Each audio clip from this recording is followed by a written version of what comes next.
Assalamualaikum warahmatullahi wabarakatuh. Perkenalkan, nama saya Agista Zulfadini dan dua rekan saya. Hai, perkenalkan, nama saya Anasiatus Salafi.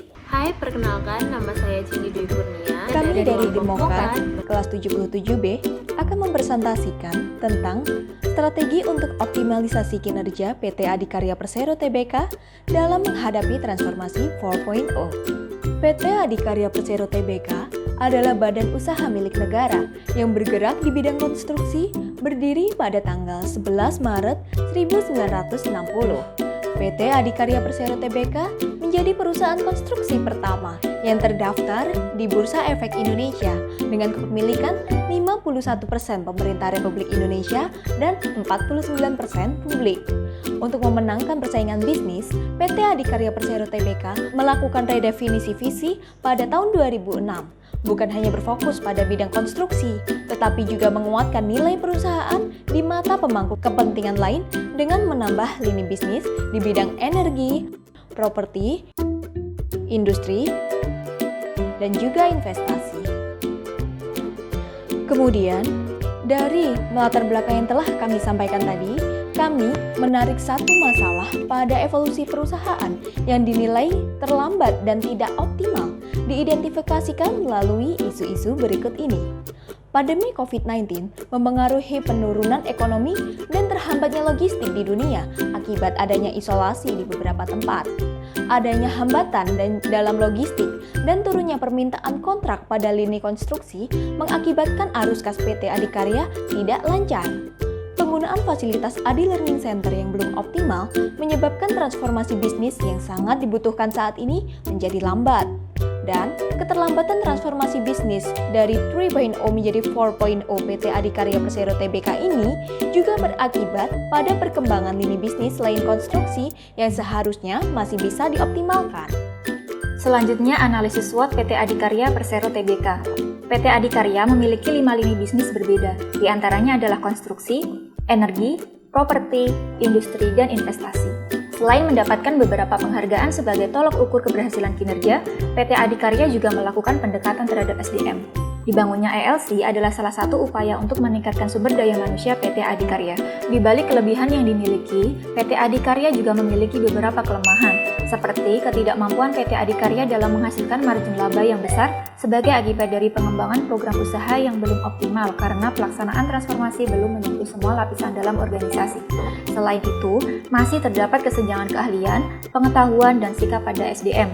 Kurangnya inovasi yang dikembangkan juga belum sepenuhnya mengadopsi teknologi baru pada era sharing ekonomi, akan menyebabkan perusahaan kalah saing dengan kompetitor di era digital.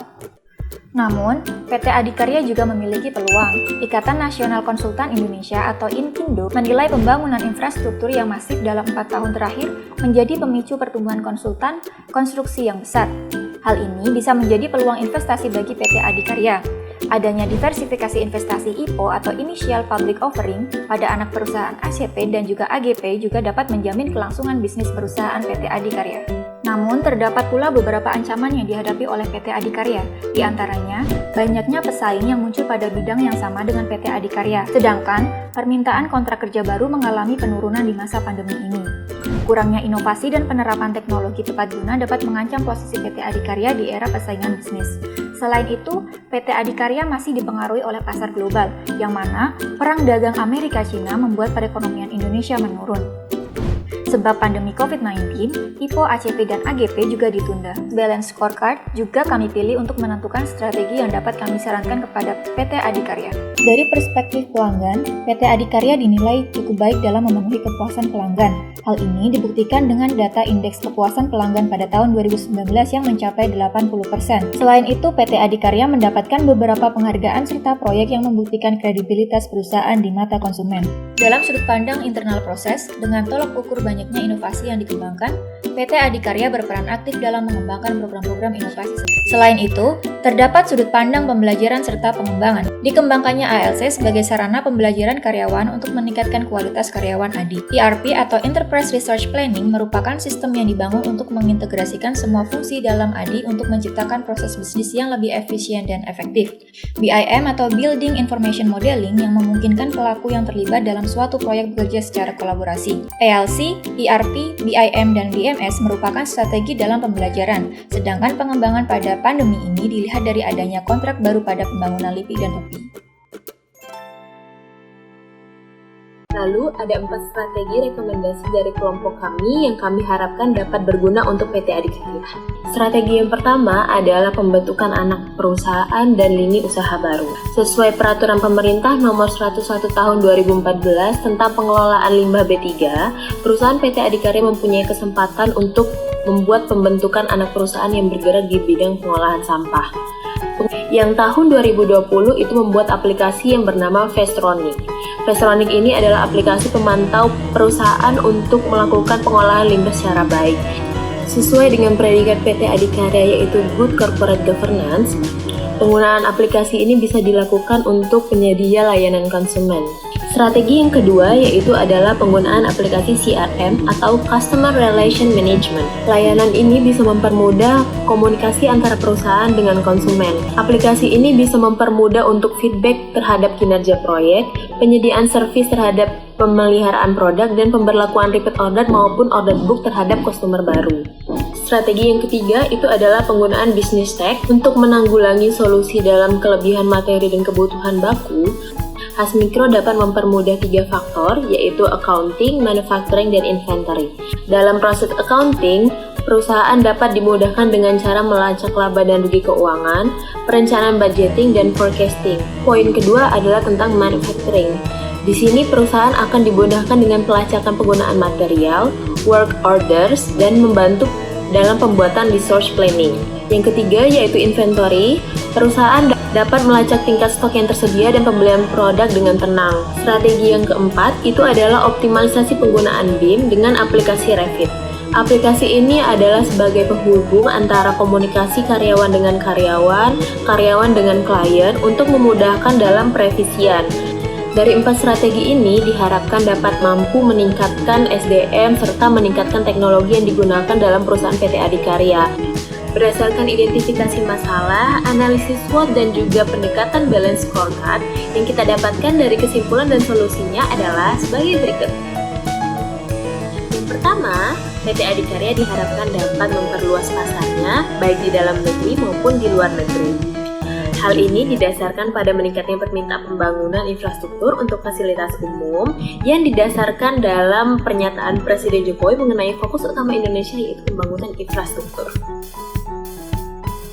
Terdapat beberapa target 5 tahun ke depan yang dapat dimanfaatkan PT Adikarya dalam memperluas kontrak. Pemerintah menargetkan akan adanya 3.000 km jalan baru untuk mendukung kawasan strategis yang diantaranya adalah Trans Papua, Manokwari, Pegunungan Arfak, akses kawasan ekonomi khusus atau KEG Galang Batang dan KEG Bitung, pelabuhan dan bandara akses Patimban, akses Nia Kulon Progo, dan akses PLBN Yek Tekun dan Sei Nyamuk Nunukan. Lalu yang kedua, dilansir dari The Asian Post, Indonesia tercatat sebagai penyumbang sampah terbesar nomor 2 di dunia. Hal ini membuka kesempatan Adikarya untuk memperluas anak perusahaan yang beroperasi di bidang pengolahan sampah dan dikembangkan di seluruh Indonesia agar dapat mengatasi permasalahan sampah yang terjadi di Indonesia.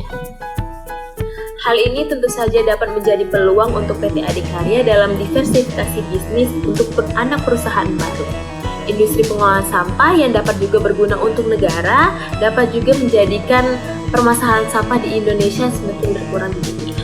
Yang ketiga, pengoptimalan program menggunakan teknologi yang sesuai dengan visi misi perusahaan sehingga mampu bersaing di era digital. Investasi pada pengembangan teknologi seperti robotik, penggunaan VR, dan pengembangan IoT dapat bermanfaat bagi proyek supaya lebih efisien dan mengurangi kos yang dikeluarkan.